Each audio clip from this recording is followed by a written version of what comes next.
Praise the Lord, you all look so beautiful. Bulging waistcoats, 30-inch of neck. Shine your shoes and head for the crucible. Brush the bays and keep the crowd in check. Yeah, I'll stop doing those now because I mean, you know, from that particular album, because I've heard enough of it, and I'm sure you have too. But I still recommend it, done properly, not by me, in other words. But I thought it might sound a bit dated, but it really doesn't. I mean, some of the subject matter, of course, is no longer with us, but by and large, it's yeah, it was enjoyable anyway. But it brings back good memories for me, you see. So it may not do for you, sadly, but for me, yes, it does. And I was introduced to it by a very special person. So that's good. Anyway,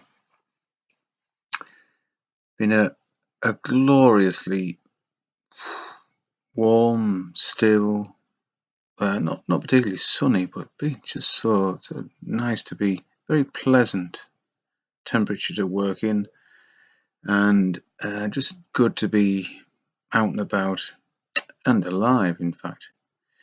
But it's not everybody can say that. I do feel totally blessed, really very lucky to be doing what I'm doing and here. But there are one or two things that still piss me off. The fact that the tides are the heliocentric explanation for the tides really piss me off, because in some places where there's not a big like what you maybe call a funneling of the tide, say up the Bristol Channel. Now that tide is kind of forced to be a big tide, like 10 meters. They get 10-meter tides there regular. How about Fishguard? Now Fishguard is on the Welsh coast. It's just kind of southwest of the British Isles, in that general direction, but in Wales, of course. And they get a 6-meter tide. Now, there's no reason for the sea to be channeled or funneled and to make it falsely high.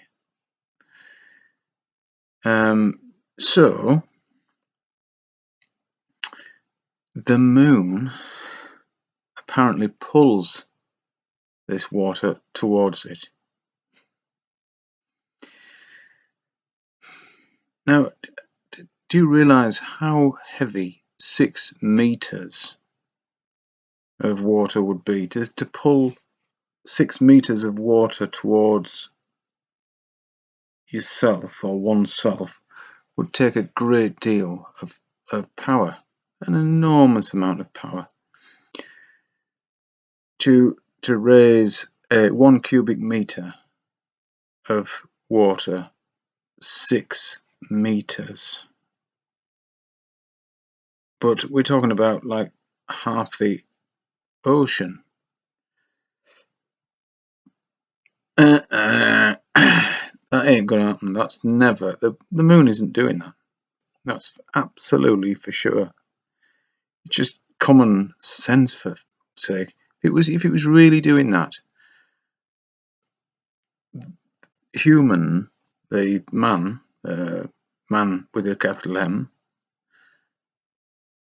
that we are 70-something% water.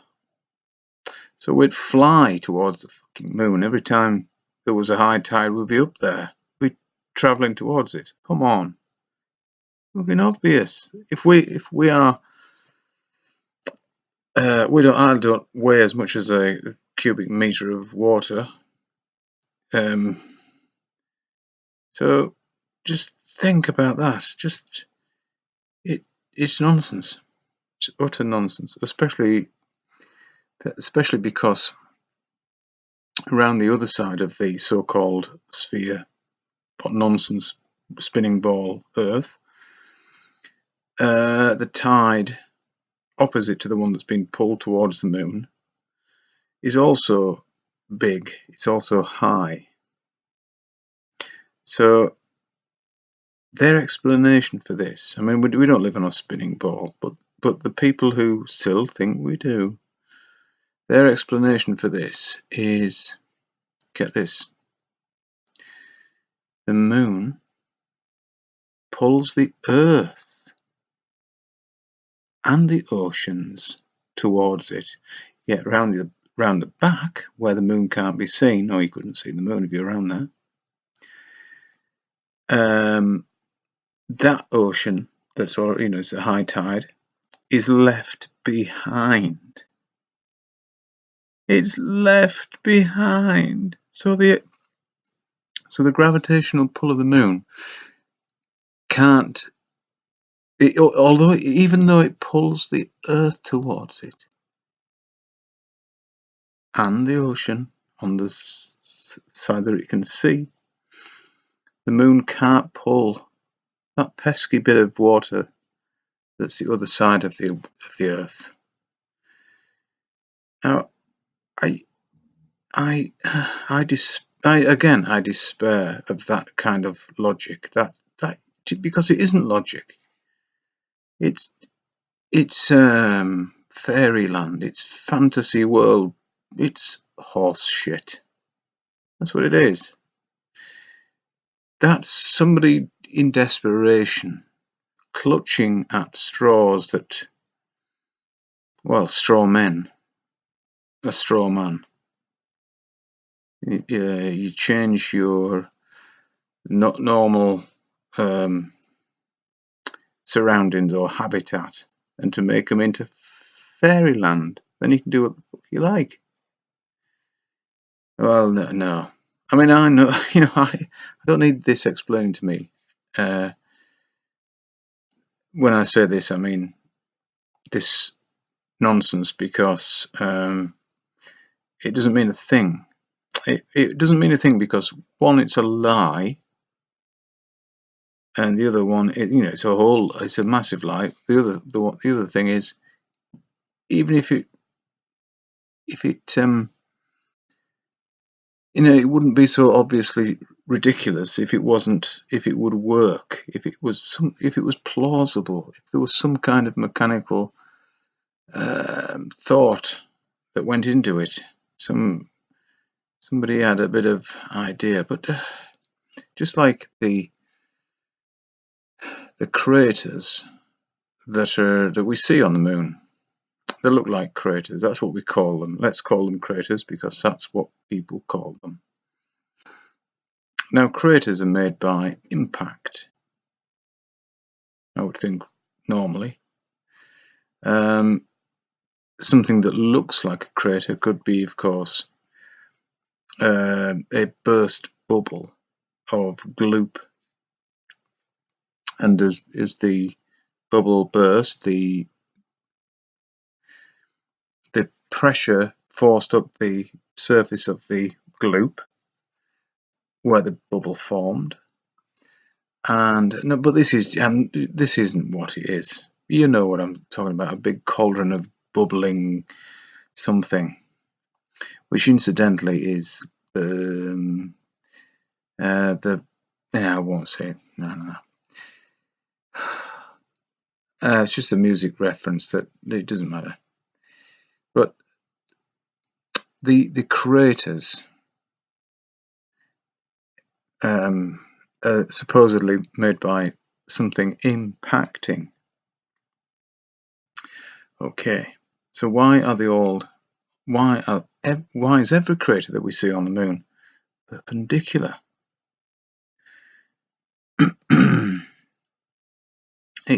That, again, is nonsense. It does not make any sense. So, how were they formed? Well, what I'm saying is the moon is certainly not a sphere in non-existent vacuum of space because, well, one, the vacuum of space doesn't exist, and two, therefore the moon cannot be a sphere in the vacuum of space. It's definitely something else. And it waxes and wanes